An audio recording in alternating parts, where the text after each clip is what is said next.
манай Монгол улсын хувьд бид хамгийн том онцлог маань ерөөсөө энэ бас алт юм байгаа юм. Газрын хөрсөнд ороо бид валютын нөөцтэй. Энийг л хэрэгэлтэнд оруулах хэрэгтэй асуудал байна. За мэдээж энэ дэр одоо нөгөө талд одоо зөрчилдөг асуудал байгаль орчны асуудал.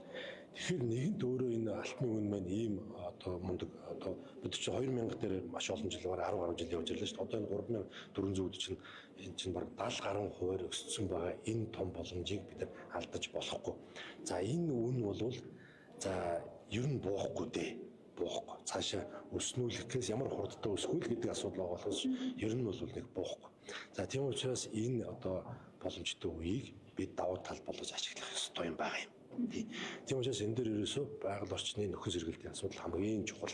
Энийг өмнө нь бол тэзүүгийнх нь 50% эргэлтэнд оруулдаг байсан бол одоо энийг босгоо өндөр тавих хэрэгтэй.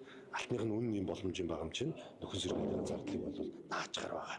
Тийм учраас нөхөн сэргэлтийг 50 биш 100% гэдгийг тэзүүдээр нь шаардлага тавиал эргэлтэнд оруулах хэрэгтэй. Гол анхаарах асуудал нь тэр нөгөө тусгай хамгаалтаас гарах асуудал, хуулийн өөрчлөлт. Тийм тэгэхээр би сая хэлж байгаа асуудал байгаа байхгүй. Ерөөсөө хаалт нөхөн сэргэлтийн асуудлыг л 100%. Буцаал ямар байсан тэр хэмжээнд явж хэвээр гэдэг шаардлага тавих юм бол одоо би миний бодлоор шүү би одоо мэрэгжлийн яг бол ахын биш. Одоо хаач байсан гэж байгаа тэр одоо бид валютын нөөцийг ашиглах эргэлтэнд оруулах хэрэгтэй байхгүй. За энэ дэр нэг бас нэг зүйл яригадаад байгаа юм. Алтаа 3 хөтөлбөртэй холбоотой аж ахуйн нэгжийн орлогын албан дотор дээр өөрчлөлт оруулах хэрэгтэй. За энийг би эрс эсрэгч. 2000 дээр байсан алтны ханш 3400 болцсон байхад улсад төлдөг татвараа багасгах гэдэг ойлголт байхгүй. Харин энийг төлдөг илүү боломж гарч ирэх учраас одоо аж ахуйн нэгжийн орлогын дотор аль нэг салбарыг онцож, аль нэг салбарт зориулж бодлого явдаг зүйл татврын бодлого дээр эзэж байхгүй, өмнө нь ч байгаагүй. Тийм учраас төлдөг татвараа одооныхоор төлөөд явна. За харин нийтлэг яригдж байгаа асуудал бол дотрын одоо удахгүй өргөн барих реформ дотор бол энэ шатлалыг илүү их олон болгох юм байна.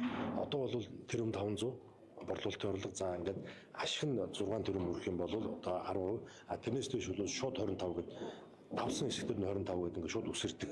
За энийг 6 тэрбум 10 тэрбум гэсэн юм шатлалтай болон 6-аас 10 дотор 15% гэдэг шинэ шатлалт оруулж ирж байгаа. Тийм учраас энэ алт гэлтгүүрээс бусад бүхэл одоо салбарууд дээр бүхэл аж ахуйн нэгжүүд дээр бол жигдүүлжлээд явах ийм татварын бодлого байна. Хуулийн одоо хуулинд өөрчлөлт оруулах энэ санал өргөн тусагдсан бол өчтөр бол амтны юм бол. Тийм. За тэгэхээр одоо нэгэнд одоо бас нэлээд том асуудал хэлцэж байгаа учраас ер нь салбарын энэ төсөвт ер нь нэмэр болох ийм асуудлуудыг бид хамаад оруулж байгаа. За энэ дотор энэ алт 3 хөтөлбөрийг эрчимжүүлэх энэ тогтоол орно.